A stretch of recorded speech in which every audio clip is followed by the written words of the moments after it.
Kalau ketemu dengan saudara, ucapkan salam. Masuk rumah, ngucap salam.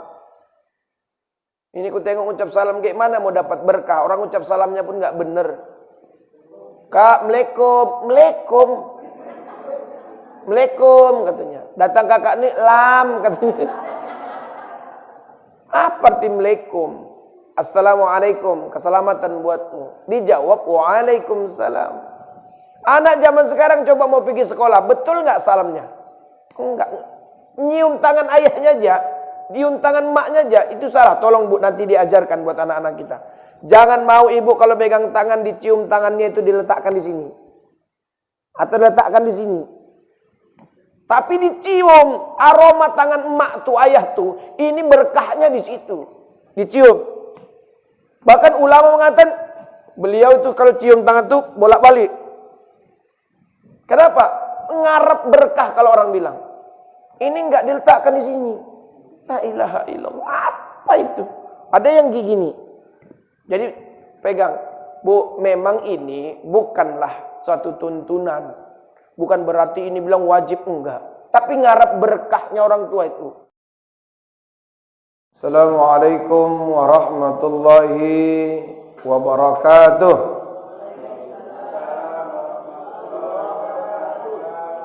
Alhamdulillah hamdan syukran lillah. Wassalatu wassalamu ala rasulillah wa ala alihi wa ashabihi wa mawala. La hawla wa la quwata illa billah. Allahumma salli wa sallim wa barik ala sayyidina wa nabina wa habibina wa syafina wa dhukhrina wa maulana Muhammad. Allahumma salli wa sallim wa barik alaih. Bersyukur kita kepada Allah dengan ucapan alhamdulillahi rabbil alamin. Serta berselawat kita kepada Rasulullah Muhammad sallallahu alaihi wasallam. Allahumma salli wa sallim wa barik alaih. Untuk mengambil keberkahan kaji kita hari ini, mari kita sama-sama berselawat. Selawat tibbil qulub yang mungkin ibu bapak pegang catatannya. Untuk mengambil keberkahan ini, selawat ini dibaca menjadi asyifa. Selawat menjadi obat buat kita. Yuk kita sama-sama. Allahumma salli ala sayyidina Muhammadin tibbil qulubi wa dawaiha wa afiyatin abdani wa shifaiha wa nuril absari wa diyaiha wa ala alihi wa sahbihi wa sallim. Lagi Allah Allah Allah Muhammadin tibbil qulubi wa dawaiha wa afiyatin abdani wa shifaiha wa nuril absari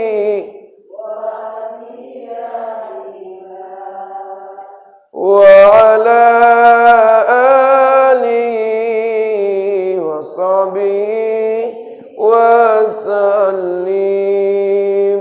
Allahumma salli wa sallim wa barik alaihi. Mudah-mudahan dengan selawat yang kita bacakan ini kelak nanti Rasulullah menjadi salah seorang yang memang benar-benar menjadi tameng, menjadi penolong perisai buat kita saat berhadapan dengan Allah. dan Rasulullah menjadi saksi di hadapan Allah agar kita dimasukkan ke dalam surganya Allah Subhanahu wa taala. Amin ya rabbal alamin. Karena nanti di sana tidak ada lagi satu penolong pun.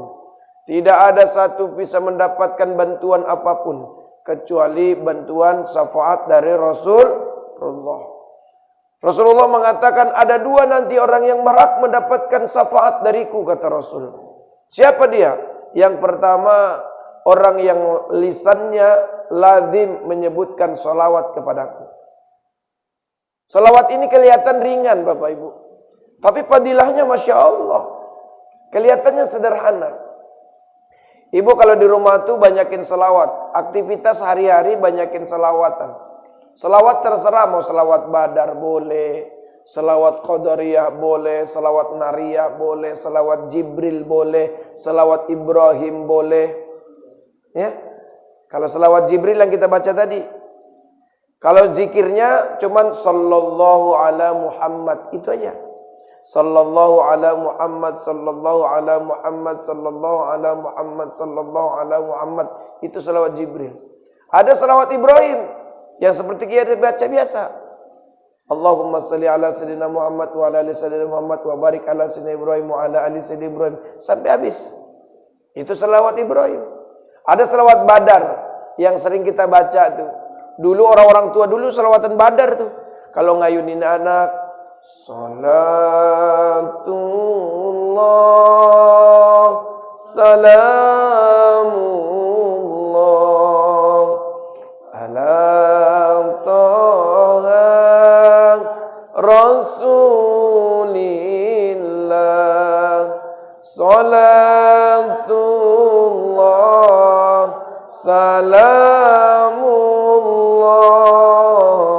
ala yasin habibillah. Ini anak kalau diayunkan yakin tidur. Kenapa? Karena salawatnya itu membuat dia tenang. Orang-orang tua dulu tuh begitu, Bu. Saya masih terbayang wajah mak saya, almarhum mak saya itu kalau dulu kami diayun, beliau itu doa tuh. Bahkan doa itu menjadikan kita sekarang jadi seperti ini. Apa kata mak-mak dulu sambil ngayunkan? Kasih sayangnya bunda tidak ada batasnya, siang malam dijaganya, dipangku dan ditimangnya dengan kasih sayangnya. Coba doanya. Oh Tuhanku yang maha kaya, limpahkanlah kurniamu padanya, panjangkan umur, murah rezekinya, yang utama sifat jujur dan setia, jangan lupa. Betul nggak Bu? Doa dulu. Sampai dibilang, jika kelak kau dewasa nanti, pesan bunda jangan ingkari. Masya Allah. Itu mak dulu. Anaknya jadi. Kalaupun dia tidak jadi sukses, paling tidak beriman. Karena dasar imannya sudah diisi emaknya dari kecil. Telinganya dihidupkan dengan selawatan. Telinganya dihidupkan dengan kalimat-kalimat tauhid. Kalimat Allah. Sekarang banyak juga emak-emak diayun juga anaknya. Tapi lagunya coba tengok tuh. Burung puyuh, burung puput dimakan buaya. Ini anak-anak zaman sekarang tuh lagu orang tuanya ikut-ikutan, Masya Allah. Artinya menunjukkan kepada kita, orang tua dulu Masya Allah ngajarinya. Bu, saya masih terbayang. Begitulah cara orang tua dulu ngajarin tuh. Saya emak dengan ayah, emak saya itu jauh lebih tegas. Ayah saya itu Jawa, emak saya Simalungun. Kalau kami nonton maghrib, dia bilang matikan TV itu nak, sholat ayo maghrib. Iya bentar lagi mak, matikan TV-nya. Nunggu sebentar. Matikan TV itu. Jangan nanti kalian yang kumatiin. Karena kalau udah sholat, dia nggak mau dia tuh betul-betul nanti-nanti gitu. Kenapa? Begitu tegasnya. Saya sampai sekarang saya tanya bu anak-anak saya ini. Saya marah cuma satu kalau mereka nggak sholat. Kalau jam selesai sholat sudah. Anak yang dipaksa aja kadang nggak mau sholat, apalagi dibiarin. Ibu jangan sedih nengok anak, jangan nangis nengok anak, jangan kasihan nengok anak kalau dia nggak bangun subuh karena tadi malam begadang. Ada orang tua loh bu pak, nggak tega dia nengok anaknya. Bu mana si Polan? Masih tidur Ustaz. Loh nggak subuh? Kasihan. Tadi malam pulang jam 1 dia Ustaz. Dari mana? Entah ngumpul begadang sama kawan-kawannya. Nauzubillah. Ada nggak orang tua gitu bu? Ada. Kasihan dia nengok anaknya karena begadang tadi malam. Tapi subuh nggak kasihan dia. Padahal maaf, ibu nggak lebih kasihan anak kita masukkan ke dalam api neraka jahanam ya Allah. Maka orang-orang tua dulu bu, anaknya barokah. Ngajinya bukan hebat-hebat kali orang tua dulu. Ngaji pun alif-alifnya. Ya bu ya. Ibu masih rasakan nggak tuh? Alif date alif bawa ilaf dopan u. Nah itu berarti udah tua semua itu. Ya kan? Badate baba bawa biba depan bu. Wausin sabdu date wasin date salam date la mim depanmu. Nah itu lebih tua lagi itu. Karena orang-orang tua dulu yang tahu, anak-anak zaman sekarang tanya mereka nggak tahu. Yang tahu mereka apa? A, ba, ta, sa, ja. Nggak tahu mana huruf dot dengan mana huruf do. Taunya mereka cuma do aja. Cari dot, dia bilang mana ada dodot di Al-Quran katanya. Insya Allah. Dulu ngajinya begitu. Kenapa ngeresep ngajinya? Karena pertama mereka mau ngaji itu ke musolah, ke langgar, ke usuro, bawa obor. Saya bu belum ada lampu di kampung kami dulu. Waduh, boro-boro mau nonton. Nonton cuma sekali seminggu dulu. Itu pun aneka ria safari. Asal malam minggu nonton. Nanti kita ya nonton. Nanti nume mandor. Bawa nonton anak-anaknya rame. Sampai mandor, Assalamualaikum mandor, Waalaikumsalam. Eneng apa? Harap nonton Pak Mandor. Oh baterai nentek katanya. Nggak jadi nonton balik kami.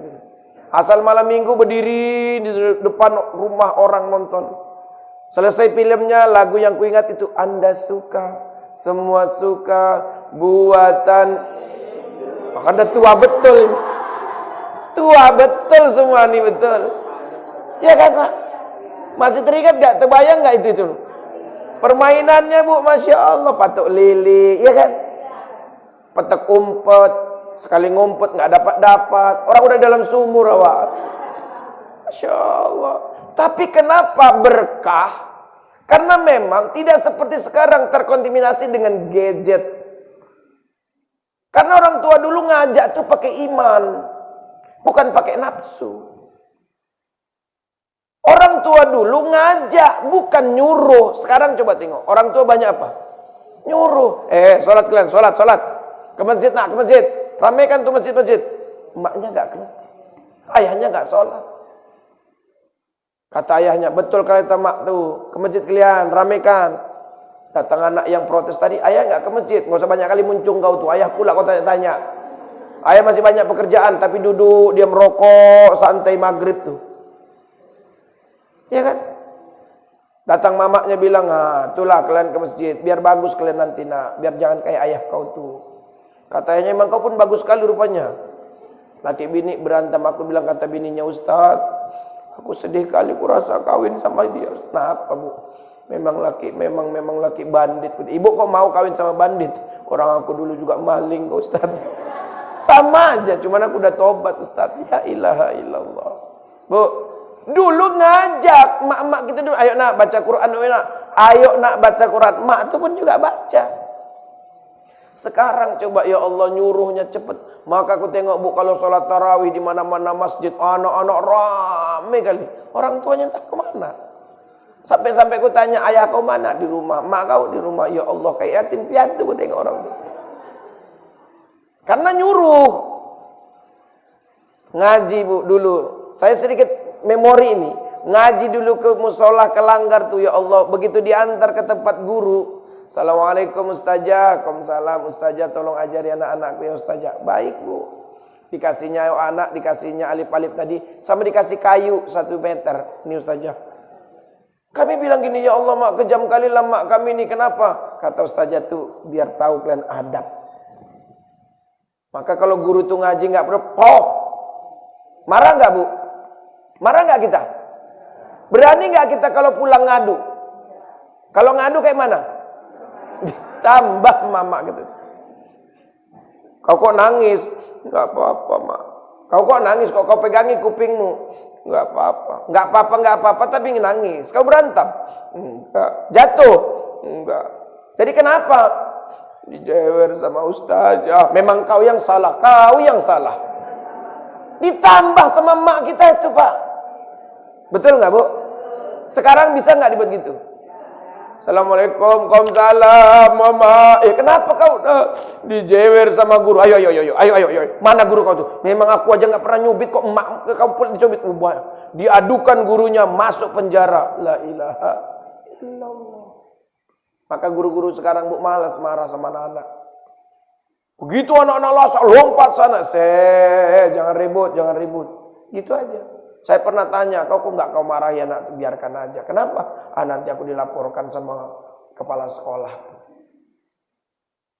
Dulu coba kita kalau pulang dimarahi guru, nggak berani ngadu. Kalau ngadu ditambah adabnya, akhlaknya terjaga. Kenapa? Karena orang tuanya, didikan orang tuanya dari kecil sudah dididik dengan baik. Makanya dulu punya pepatah, kecil teranja-anja, besar terbawa-bawa. Saya nggak mau lakukan itu sekarang. Saya nggak mau nyesel. Saya didik Bu, ini anak saya paling besar. Sekarang sedang nyantri pesantren. Umurnya sekarang 13 kurang lebih. Hafiz namanya. Ya? Ini yang kecil. Iya. Ini 2 nih. Ini Muhammad Hafiz Al-Rashid, itu Muhammad Harun Al-Rashid. Yang paling kecil namanya Kansa Sakila Al-Rashid. Ya mohon doanya lah, mudah-mudahan jadi anak yang soleh dan soleha. Karena memang ini baru 1 hari saya jemput dari pesantren. Kemarin baru pulang saya jemput. Karena memang Bu, kita sekarang nggak bisa lagi full jaga beliau di rumah. Ya kan Bu? Anak-anak lagi zaman sekarang. Allahu Akbar. Anak ibu mau jadi apa nggak apa-apa. Mau jadi polisi, mau jadi tentara, mau jadi dokter, mau jadi insinyur, mau jadi semuanya silahkan. Tapi dengan catatan imannya dulu dikuatin. Setuju nggak Bu? Kalau anak dari kecil imannya udah kuat, besar mau jadi apa boleh. Ustaz, anakku dari kecil ku tengok kok suka kali bawa tembak-tembakan kemana. Oh, pingin jadi polisi dia. Pingin jadi tentara. Tapi imannya udah kuat, jadi polisi beriman, tentara beriman. Ustaz, anakku kemana-mana bawa tembak, bawa suntik-suntik Ustaz. Oh, pingin jadi dokter. Dokter beriman. Anakku kemana-mana bawa martil aja pun Ustaz. Oh, pingin jadi hakim. Kalau nggak lulus jadi tukang. Emang jadi tukang kenapa? Jadi hakim beriman, jadi tukang beriman. Anak-anakku kemana-mana megang handphone Ustaz. Oh, pingin jadi kameramen dia. Kayak Pak Waris. Jadi kameramen beriman, YouTuber beriman. Aku lain pula anakku Ustaz, kenapa Bu? Dari kecil kok bakatnya aneh. Apa bakatnya? Ku tengok dari kecil ngambil barang orang aja Ustaz. Oh, pengen jadi maling dia. Maling beriman. Emang ada Pak? Allah bisawab. Nah, makanya Bu, diawali dengan doa orang tua. Itu kapan didapatkan? Karena banyaknya dia bersolawat. Allahumma salli ala Sayyidina Muhammad. Salawat itu Bu bisa menenangkan hati. Itulah salawat tibil qulub itu. Tibil qulub itu kan artinya menenangkan jiwa, menenangkan kolbu, menenangkan hati. Maka hidup ini banyakin itu. Kalau mau dapatkan syafaat, salawat. Yang kedua kata Rasulullah, kalau kau mau menginginkan mendapatkan syafaat dariku, hidupkan sunnah-sunnahku. Sunnah Rasulullah kan banyak Bu. Puasa Senin Kemis, salat qiyamul lail, ba'diyah, qobliyah, Ustadz, apa itu aja? Itu ibadah yang rutinitas. Tapi ada yang terkadang kita lupa sunnah Rasulullah apa? Kalau ketemu dengan saudara, ucapkan salam. Masuk rumah, ngucap salam. Ini ku tengok ucap salam kayak mana mau dapat berkah. Orang ucap salamnya pun nggak bener. Kak, Assalamualaikum katanya. Datang kakak nih, lam katanya. Apa arti Assalamualaikum? Assalamualaikum, keselamatan buatmu. Dijawab, waalaikumsalam. Anak zaman sekarang coba mau pergi sekolah, betul nggak salamnya? Enggak. Nyium tangan ayahnya aja, nyium tangan maknya aja, itu salah. Tolong Bu, nanti diajarkan buat anak-anak kita. Jangan mau ibu kalau pegang tangan, dicium tangannya itu diletakkan di sini. Atau diletakkan di sini. Tapi dicium, aroma tangan emak tuh, ayah tuh, ini berkahnya di situ. Dicium. Bahkan ulama mengatakan beliau itu kalau cium tangan tuh bolak-balik. Kenapa? Ngarep berkah kalau orang bilang. Ini enggak diletakkan di sini. La ilaha illallah. Apa itu? Ada yang gini. Jadi pegang. Bu, memang ini bukanlah suatu tuntunan. Bukan berarti ini bilang wajib, enggak. Tapi ngarep berkahnya orang tua itu.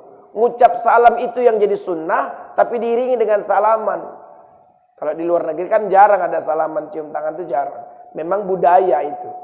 Tapi ngarep berkahnya itu. Cium tangan guru tuh, Masya Allah. Cium tangan ayah, mak. Berkahnya Allah ada di mana? Berkahnya orang tua. Suksesnya anak itu bukan karena kehebatan dia, enggak. Karena doa dari orang tua. Saya selalu bilang, Bu, saya bisa begini. Bukan karena kehebatan sekolah saya, enggak. Kuliah saya tinggi-tinggi, enggak. Karena banyaknya usaha saya, enggak. Enggak, itu semua bohong. Tapi satu penyebabnya, karena doa dari ayah emak saya. Saya sekarang masih punya ayah. Umur ayah saya itu sekarang 86 tahun. Emak udah gak ada lagi. Lebih kurang sekitar 7 tahun yang lalu beliau meninggalkan kami. Lebih kurang. Tapi beliau tidak pernah berhenti mendoakan kita. Bayangkan itulah doa seorang ibu. Masya Allah. Maka ibu itu, Bu, derajatnya 3 kali. Apa kata Rasulullah? Ya Rasul, iya, siapa yang kau hormati pertama? Ibumu. Siapa lagi? Ibumu. Siapa lagi? Ibumu. Siapa lagi? Ayahmu. Ibunya 3 kali, ayahnya sekali. Kenapa? Karena berkah itu ada pada ibu. Saya saat dulu kuliah, emak saya itu tidak pernah berhenti doain. Padahal kami, Bu, bersaudara nggak sedikit, Bu. 9 kami bersaudara. Saya anak paling kecil laki-laki. Saya kuliah memang tidak dibiayai orang tua. Tapi saya bilang, itu juga karena kehebatan doa ayah emak saya. Makanya waktu emak saya meninggal dunia itu, saya terasa betul. Saya pada saat itu masih berada di Masjidil Haram, bawa jamaah. Tiba-tiba masuk SMS, abang saya bilang, Dek, mama lagi sakit keras di ruang ICU. Mohon doainlah. Itu saya, Bu, doa dengan jamaah di depan multajam. Ya Allah, doa saya satu. Ya Allah, izinkan aku ketemu dengan emakku. Walaupun sekali lagi, ya Allah. Bu, rupanya aku gak dengar dapat SMS, gak ada lagi masuk SMS. Karena aku takut SMS masuk, berita udah gak enak. Ya Allah, ya Allah, ya Allah, ya Allah, izinkan aku ketemu anakku, ya Allah, ya Allah. Bu, Allah izinkan saya pulang hari Jumat, Sabtu saya berangkat, sampai di kampung, ternyata kata dokter, di tebing tinggi, di ruangan ICU, ibu ini gagal ginjal. Dua-dua ginjalnya gak berfungsi. Jadi wajib cuci darah.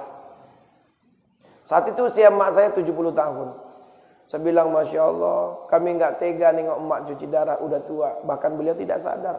Akhirnya sepakat, gimana abang, kakak kayak mana? Kata dia, keputusan ada sama kau. Kau anak paling kecil yang mungkin ditunggu. Oke, kalau begitu saya tidak setuju.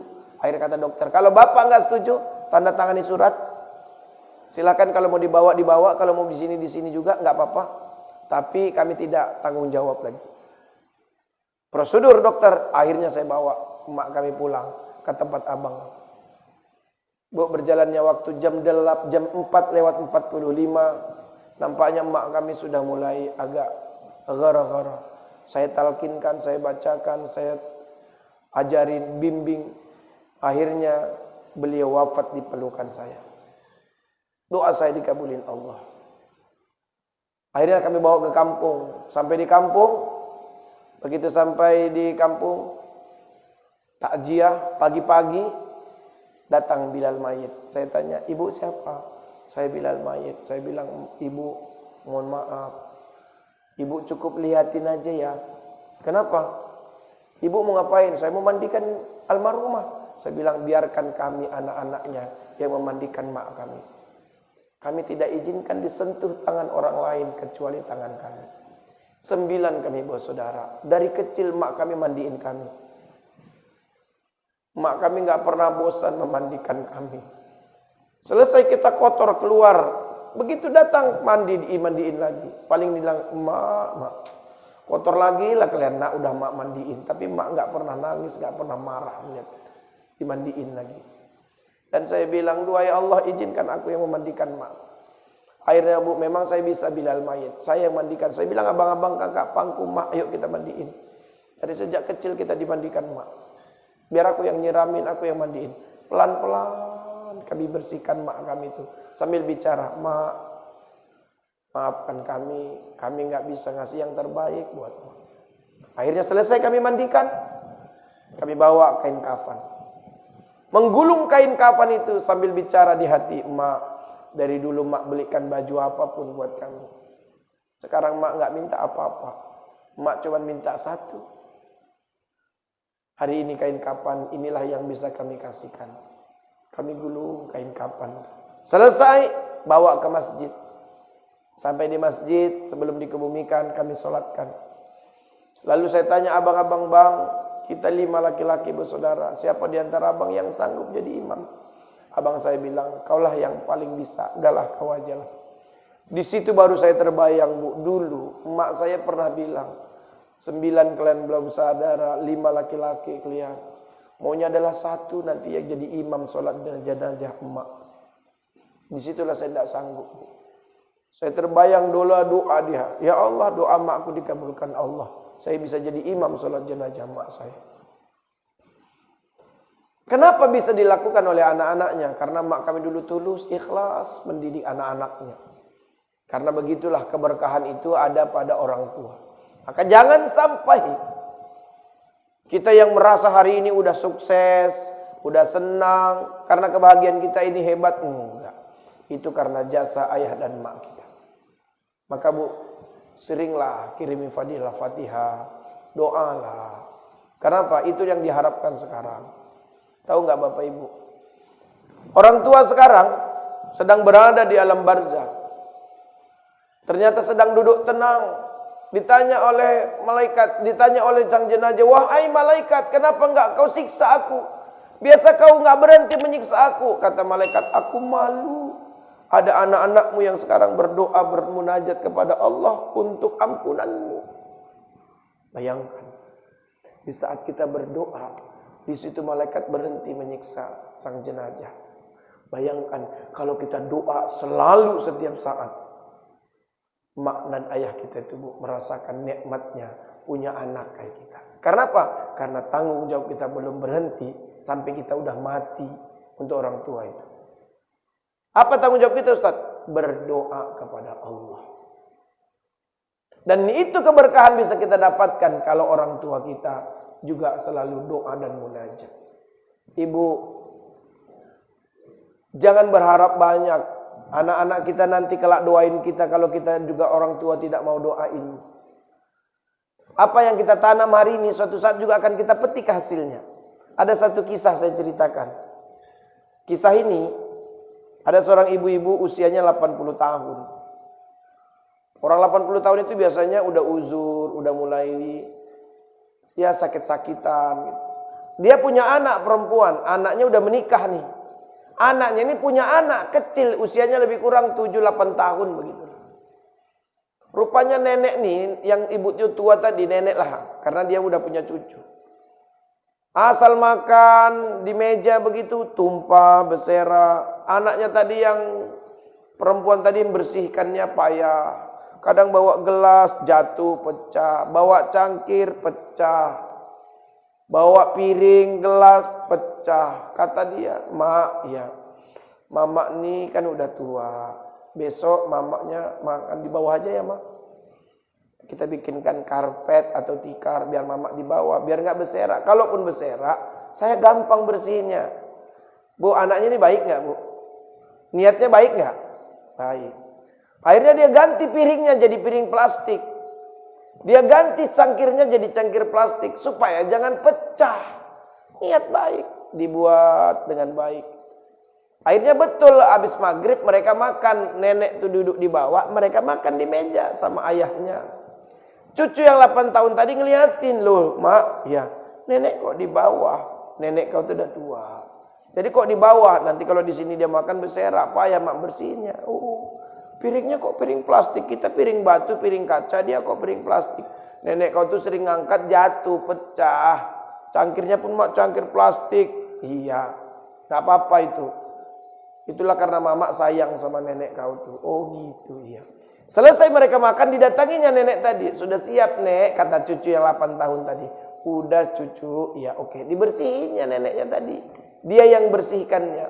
Diambilnya piringnya tadi sama cangkir, dilap Bu pakai tisu. Dimasukkannya ke plastik.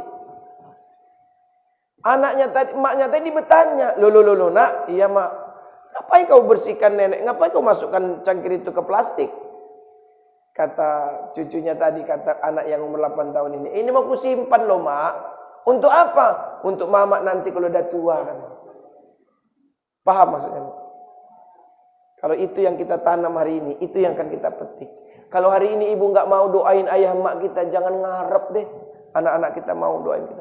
Kalau anak kita tidak kita didik dengan baik, apa yang mau kita harapin? Kalau anak pun nggak bisa doa, banyak nggak Bu anak doa nggak bisa? Jangan salahkan mereka 100%. Tapi mungkin kita yang tidak mendidik dengan baik. Maka ibu jangan kasihan kalau dia nggak sholat. Kasihanlah, jangan ibu kasihan kalau mereka sholat, tertidur malam, kesiangan, jangan. Tapi ibu kasihanlah kalau mereka tidak sholat. Kasihan itu buat diri kita, bukan untuk orang lain. Nanti kelak dialah yang menjadi imam. Bayangkan banyak nggak Bu orang tua meninggal anaknya nggak bisa jadi imam, banyak nggak? Jangankan jadi imam, doa aja nggak bisa. Ngangkatkan ayah emaknya masukkan ke liang kubur aja nggak sanggup. Ada nggak gitu? Ada. Siapa yang disalahin? Apa anak 100%? Enggak. Kita orang tua. Didik dari sekarang. Biarlah mau mereka marah-marah. Nih, anak saya ini dibilangnya biarkan ayah tukang merepet aja ayah nih.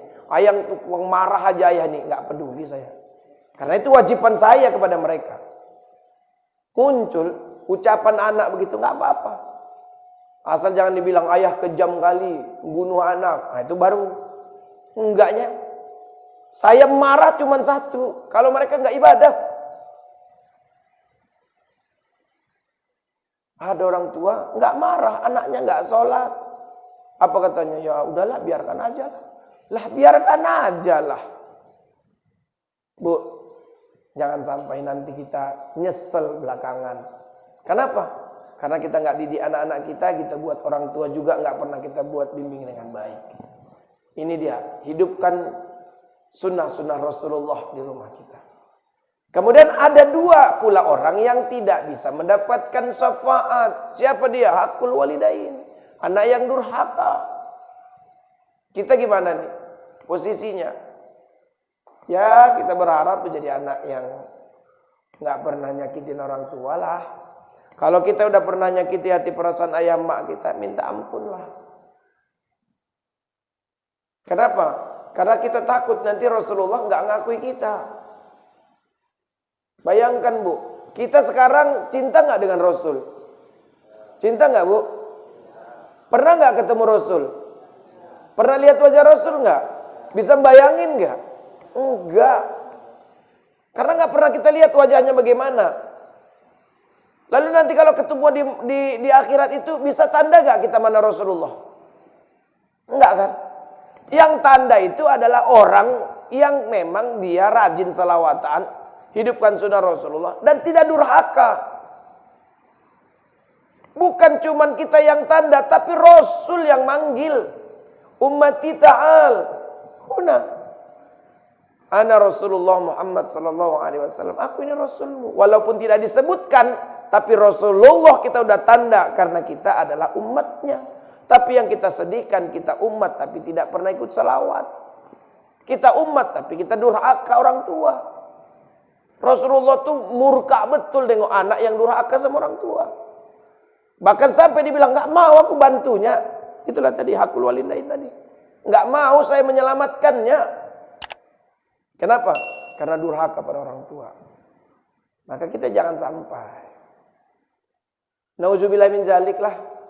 Kalau dulu-dulu dosa yang pernah kita lakukan pada orang tua kita, istighfar sekarang, minta ampun, lalu doain mereka. Maka saya Bu, kalau memang doa, saya bawa pakai hati. Waktu saat istighfar itu saya menetes air mata itu karena saya bawa hati. Dulu rajin kali saya kadang marah sama emak tuh, sama ayah tuh. Ngomong kadang kita kasar. Apanya ayah ini? Apanya emak nih?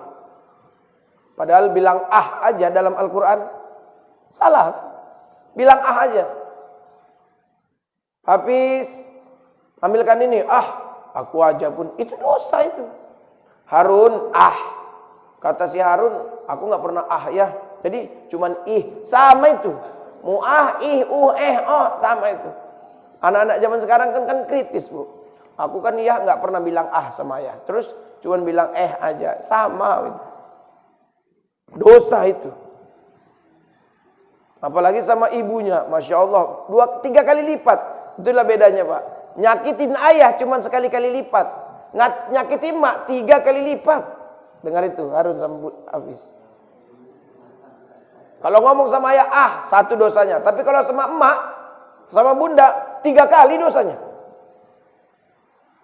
Karena memang ibu itu begitu. Ibu, kaulah wanita yang mulia. Derajatmu 3 tingkat dibanding ayah. Apa coba Bu? Kau mengandung, melahirkan, ngandung lagi, melahirkan lagi, ngandung. Ibu tuh kadang Bu, ya Allah, melahirkan 9 anaknya sanggup, tahu kan Bu? 9 anaknya sanggup diurusnya. Tapi kadang maaf, ada 9 anak nggak sanggup mengurusi emak yang 1. Emak tuh dioper-opernya. Abang yang paling besar ditelepon karena emaknya ini sama anak paling kecil. Ditelepon, "Oh Bang, Assalamualaikum." "Waalaikumsalam Bang." "Iya, ini mama di rumah aku lah Bang." "Oh ya baguslah, di rumahmu lah Dek." Tapi dia mau ke rumah abang. Abangnya jarang di rumah. Nanti kalau mama kemari kayak mana orang gak ada di rumah. Sama abang nomor 2 aja lah. Oh ya udah. Tutup. Telepon lagi abang nomor 2. "Assalamualaikum Bang." "Waalaikumsalam." "Oh Bang, iya, mama lagi di rumah aku lah Bang." "Oh ya udah, nggak apa-apa, di rumahmu aja Dek. Tapi dia mau main-main ke rumah abang." "Aduh Dek, kau tengoklah abang kakak kau tuh. Kalau abang nggak apa-apanya, kakak kau tuh Bang. Muncungnya lancip kali. Berantem pula nanti sama mama. Udahlah, sama abang nomor 3 aja lah." "Ya udahlah Bang." "Assalamualaikum." "Waalaikumsalam." "Oh Bang, iya. Mama di sini Bang." "Oh yaudah. Tapi dia mau ke rumah abang." "Jangan sekarang lah. Abang lagi di luar kota. Kakak kau pun di luar. Cuma anak-anak di rumah. Nanti gak terurus mama." Bayangkan. 9 anaknya dioper-oper emak tuh. Tapi emak dulu 1. 9 anaknya sanggup diurusnya. Dia gendong 1, dipegang 1, nyuci piring lagi, dia gosok lagi pakai kakinya dia. Bayangkan tuh Bu, dia sambil ngomong, sambil masak, tapi mikirannya udah kemana-mana tuh. Bayangkan sambil ngaduk nasi dia, tangannya ngaduk nasi, kakinya bisa menggeserkan sampah tuh. Masya Allah. Otaknya berbagi emak tuh. Sambil nyuci pakaian, pikirannya ke ayunan anaknya yang sedang diayun. Tinggal langsung cupuat, langsung lewat nyari nengok anaknya itu. Jangan sampai nangis. Ayah ada nggak kayak gitu? Lagi nyuci kereta, Dek, anak kau tuh anak kau itu, katanya. Anak kau itu, katanya. Padahal anak dia juga. Nangis anak tuh tengah malam, yang bikin dodot tuh siapa coba? Yang cepat bangkit tuh siapa coba? Dengar kalian tuh. Bukan ayah, bunda kalian itu. Masya ulama besar. Mau silakan.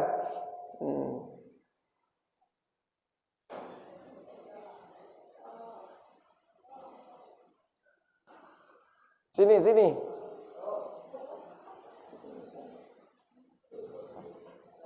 Masya Allah. Waalaikumsalam warahmatullahi. Kenal ibu ini? Ini ulama besar. Chatnya. Ini Ustadz Sahriaman Saragih. Beliau ini satu kampung dengan saya. Cuman beda kecamatan aja. Baik, kita lanjutin. Maka saya selalu bilang, ibu itu derajatnya 3 kali Allah angkat. Maka coba tengok bu, yang cepat bergegas kalau kita demam itu siapa coba? Ibu, bukan ayah bilang enggak. Tengah malam anak nangis, kalau dia dodot, kalau dia ASI oke lah. Tapi kalau coba dodot itu, yang cepat bikin dodot itu emak. Begitu nangis, dek, nangis anak tuh, bikinkan dulu susunya. Mau nggak mau dia bangun, dibikinnya lah susu tadi didodot bu, ya Allah. Dikocoknya lah dodot itu, dimegangkan. Emak tuh tengah malam sambil megangin, jam 2 orang sedang tidur dia megangin dodot tuh. Sambil bertanya pula, ya Allah, ganteng kali lah ini, anak siapa lah ini. Anak siapa katanya, padahal anak dia tuh. Kadang kok nggak mirip ayah ya, nggak mirip bunda. Untung ayah nggak jawab, mirip tetangganya. Dipeganginya dodot tubuh, tapi karena udah memang capek dia. Rupanya kelewatan bu, astagfirullahaladzim, masukkan lagi. Anak tuh kan nggak bisa megang dodot, dipeganginya dodot tuh. Sambil megang mata pun udah berat ngantuk. Lewat lagi, astagfirullahaladzim, masukkan lagi. Sambil dipegangi, 1 jam dia megangin, diambilnya dodot tuh dimasukkan. Dalam hati ini kok masih nangis anakku. Begitu dibuka, rupanya udah masuk ke muncung ayahnya. Salah rupanya, beselemak susu tuh di muka ayah tuh. Kata ayahnya, bagus-bagus kau, aku besok kerja katanya. Udah kemari-mari susu di muka ayah. Emak tuh juga lah, ya Allah. Bu, saya dulu masih biasa, sekarang jadi ayah baru saya rasakan. Perjuangan emak tuh luar biasa. Luar biasa. Begitu masih sanggupkah kita menyakiti emak kita? Makanya jangan sampai. Ini saya ceramah ini biar anak saya dengar Hafiz Harun. Biar tahu orang nih. Kadang kalau sama ayahnya bu sama saya, aduh takutnya betul. Dengar suara tintin klekson mobil saja, langsung sholat. Tapi kalau emaknya Hafiz Harun sholat, iya. Sholat nak, iya bunda. Nak sholat, iya bunda. Iyanya nggak pernah tinggal. Tapi nggak gerak-gerak. Harun, udah jam berapa loh nak? Udah jam 2 loh, udah hampir setengah 3 zuhur. Iya bunda. Nggak ngelawan, nggak ada kalimat nggak mau nggak. Iya bunda. Tapi kerjanya tetap. Tapi belum sholat loh Harun. Iya bunda. Tintin, masuk kamar mandi tuh, cuk, Allahu Akbar. Kata bundanya, tengok tuh kan. Kau kalau ayah balik, kau baru sholat. Enggak, dari tadi dia ngomong Harun mau sholat kok. Ini orangnya nih. Kalau abangnya enggak gitu pula. Memang karena abangnya udah kebiasaan di pesantren. Saya mau sampaikan, emak tuh memang luar biasa. Saya pun dilatih besar tuh karena emak saya. Kalau ayah saya itu karena Jawa tuh, jarang dia marah aja jarang. Kalau kami dimarahin emak kami nangis, ayah kami pun nangis. Wis lah, ojo dimarahin neh lah anake. Ojo disenenengku nangis di ini, coba ayah saya yang marah. Masya Allah. Tapi begitulah bu. Nah inilah yang dua nih. Satu, karena dia hakul walidain, dia tidak akan bisa mendapatkan syafaat. Yang kedua, orang yang suka memutuskan tali silaturahim. Masya Allah. Kita nih Bu datang ke masjid musola menyambung silaturahim. Makin banyak kita silaturahimnya, makin mudahkan Allah rezeki kita. Umurnya barokah. Tahu nggak Ibu, rezeki itu jangan cuma duit ya Bu. Aku Ustaz banyak pengajian ku masukin ke sana kemari, tapi kok susah juga. Tapi kata Ustaz siapa yang rajin ngaji banyak rezekinya. Bu, rezeki itu bukan cuma duit. Kita kan kadang gitu.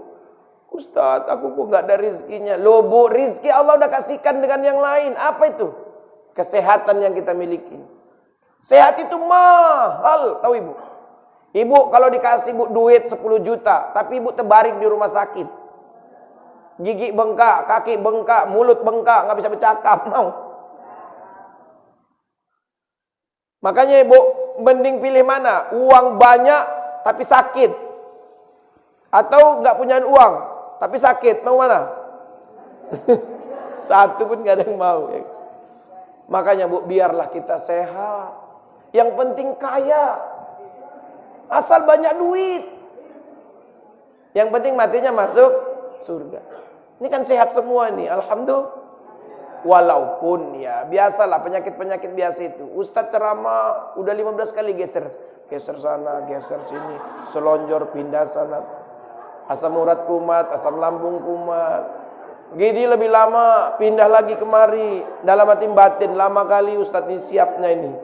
Aku pun tak tahu aku sampai jam berapa kita siap. Pokoknya zuhur selesai katanya.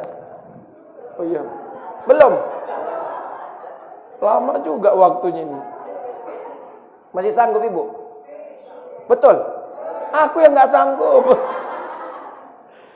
Makanya Bu, silaturahim lah. Itulah rezeki itu yang termahal adalah kesehatan. Coba bayangin berapa tahun kita dibayang-bayangin dengan rasa takut dengan penyakit virus COVID-19 itu. Allahu Akbar. Masjid Bu, pengajian tutup. Pengajian tutup. Tanya Ustaz Sari Aman tuh, kemana tutup, sini tutup. Makanya mulai agak stres lah. Pengajian banyak tutup. Sekarang udah buka. Oh, Masya Allah. Masuk pengajian ini cuci tangan, masuk ke sana cuci tangan, keluar cuci tangan, masuk ke cuci tangan terus. Tapi nggak disuruh makan. Aku juga heran ya Allah. Ada yang ngadu, Pak, apa katanya? Ustadz, kami sekarang udah ngeri kali. Waktu 2 tahun yang lalu, kenapa Pak? Ditutup Ustadz, karena Covid ini ditutup. Astagfirullah, nggak ada sholat Jumat di kampung kami. Kok bisa Pak? Katanya Covid Ustadz ditutup, jangan ada masjid, kata lurahnya, kata keplingnya ditutup, jangan ada dibuka-buka. Ya Allah. Jadi nggak ada Jumatan? Nggak ada Ustadz. Dulu waktu dibuka Bapak ke masjid, memang nggak juga Ustadz. Memang dia nggak pernah ke masjid. Masya Allah. Makanya Bapak Ibu yang dimuliakan oleh Allah, sehat itu mahal. Betul nggak Bu? Mahal. Ibu suruh gantikan orang di rumah sakit dibayar 1 juta mau? 2 juta gimana? 5 juta? Betul? Nah, nanti kalau mau balik ya Bu. Udah macam di petisah kita. Kan orang begitu, tawar menawar gitu. Ini ku tengok yang paling ramai bukan di masjid sekarang Pak. Petisah, pajakan lama. 2 tahun yang lalu itu saya masih rajin air Ramadan gini bawa istri. Karena istri minta antarkan layang, ayo antar. Sampai di sana Bu, tawaf dia. Keliling dia petisah tuh. Tawaf. Orang 7 kali, dia 17 kali. Padahal selisih 5.000 aja nya. Putar sana, putar sini. Terus nggak ada yang cocok. Habis itu sa'i. Pergi dari petisah, pergi ke Pajaikan Lama. Sampai di Pajaikan Lama, Bang, ya kayaknya lebih murah sana lah. Balik lagi tuh. Sa'i. Masya Allah. Kadang lempar jumroh Bu. Itulah lempar rial tuh, lempar uang tuh, belanja. Allah. Makanya saya bilang sama istri saya Bu, nanti kalau belanja lain kali, udahlah kuantar aja. Habis itu terserah deh, mau sa'i, mau tawaf, mau apa terserah aja. Pokoknya aku nunggu, siap, aku jemput di sini. Cemana? Bu, alhamdulillah Bu, 2 tahun belakangan ini nggak mau lagi dia ke pajak. Tapi tiap hari paket terus masuk. Paket, kata la ilaha illallah. Memang tak ke pajak. Nggak ke pajak biniku sekarang. Tapi tiap hari lewat, 1 hari 3 kali, 1 hari 4 kali, sampai bosan aku. Pak, Bu, paket. Ya ilaha illallah. Sampai tukang apa itu, tukang paket itu udah tahu dia. Udah tahu ini orangnya, ini aja itu orangnya. La ilaha. Memang nggak kepajak lagi. Makanya aku tengok Bu Odang kalau kepajak dipegangnya istrinya. Aku bilang, bang, abang kalau kepajak bawa istri kok digandeng-gandeng. Ke mall Bu, digandeng bininya. Berarti mesra. Apa kata dia? Aku gandeng bini ini, bukan aku mesra. Jadi kenapa? Aku takut kalau aku lepas raun dia ke toko mas sana, toko sini. Masya Allah. Jadi Pak Indra kalau bawa keluar nanti dipegangin nih Bu, belum tentu sayang itu. Karena takut belanja ke sana kemari.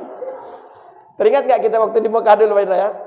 Waduh, Masya Allah. Setiap tempat persinggahan. Pokoknya pulang berangkat ke masjid itu nggak bawa apa-apa. Pulangnya bawa tentengan. Pak Indra tuh bawa sama ibu. Masya Allah. Bapak Ibu yang dimuliakan oleh Allah. Inilah dia ternyata apa? Rizki itu bukan cuman uang, tapi sehat. Dulu kan udah mulai ada COVID itu Bu. Dari dulu udah ada itu. Ibu jangan heran. Ada dulu flu burung hilang, flu babi hilang, MERS hilang, Ebola hilang, SARS hilang, apalagi COVID-19 hilang, masuk Omikron, besok entah apa, Tantekron. Padahal dari dulu virus ada. Pertanyaan saya kenapa coba Bu? Nama penyakit itu aneh-aneh, kenapa coba? Padahal dokter banyak. Kenapa coba?